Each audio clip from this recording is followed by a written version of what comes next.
اور حضور علیہ السلام کو جب شعبان کی 15ویں رات میں قبرستان میں دیکھا گیا تو حضرت عائشہ رضی اللہ عنہا پیچھے سے گئی.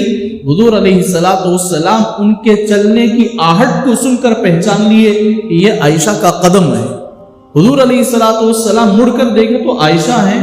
حضور صلی اللہ علیہ وسلم سے سلام فرمایا اور حضور صلی اللہ علیہ وسلم سے فرمایا یا رسول اللہ اتنی رات کو قبرستان جانے کی کیا ضرورت ہے؟ تو آپ نے فرمایا کہ آج 15ویں شعبان ہے. آج رات کیا ہے؟ 15ویں شعبان ہے. اس میں اللہ تعالیٰ بہت سے مردوں کی مغفرت فرما دیتے.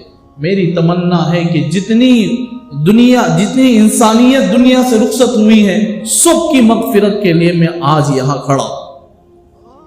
تو حضور صلی اللہ علیہ وسلم نے حضرت عائشہ رضی اللہ عنہا کو لے کر پھر واپس آئے. حضرت عائشہ رضی اللہ عنہا نے فرمایا یا رسول اللہ صلی اللہ علیہ وسلم آج آپ جو قبرستان گئے ہو تو یہ اس کی وجہ کیا تھی؟ تو حضور علیہ السلام نے فرمایا آج کے دن اللہ تعالیٰ لیلۃ الکفیر اور لیلۃ المغفرہ بنائے. امت کے گناہوں کو مٹانے کا، امت کی مغفرت کا اللہ نے یہ رات کو بنا دیے، پوری طریقے سے چھا دیے. تو جو آدمی اس رات میں مغفرت کرے گا، اس کا مطلب یہ نہیں کہ دوسری راتوں میں اللہ سے معافی مانگے تو معاف نہیں ہوگی، یہ رات کا انتظار ہو، ایسا نہیں ہے. آدمی تڑپ سے جب بھی آدمی اللہ تعالیٰ سے معافی مانگتا ہے اللہ تعالیٰ معاف فرما دیتے ہیں. لیکن بعض وقت مخصوص ہوتا ہے، اس وقت پوچھے جائے تو اللہ تعالیٰ عطا کر دیتے ہیں. آپ لوگوں کو پوری طریقے سے اچھی طریقے سے جانتے ہوں گے کہ کمپنیوں کے بڑے مالک ہوتے ہیں، ان کا جب غصے کی حالت میں ہوتی تو ایڈوانس پوچھنے میں بھی شک و شبہ ہوتا ہے، یا قرض پوچھنے کے موقع ہو جائے تو وہ غصے کی حالت میں ہو تو ہمیشہ کے لیے نہیں دینا، یا ہماری نوکری سے انکار کرنے کا ایک اندیشہ ہوتا ہے.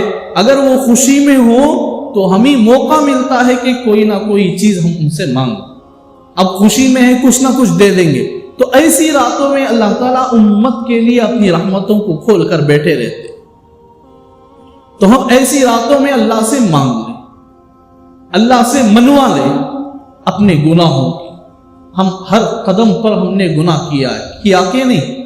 ہر قدم پر ہمارے گناہ ہوئے ہیں.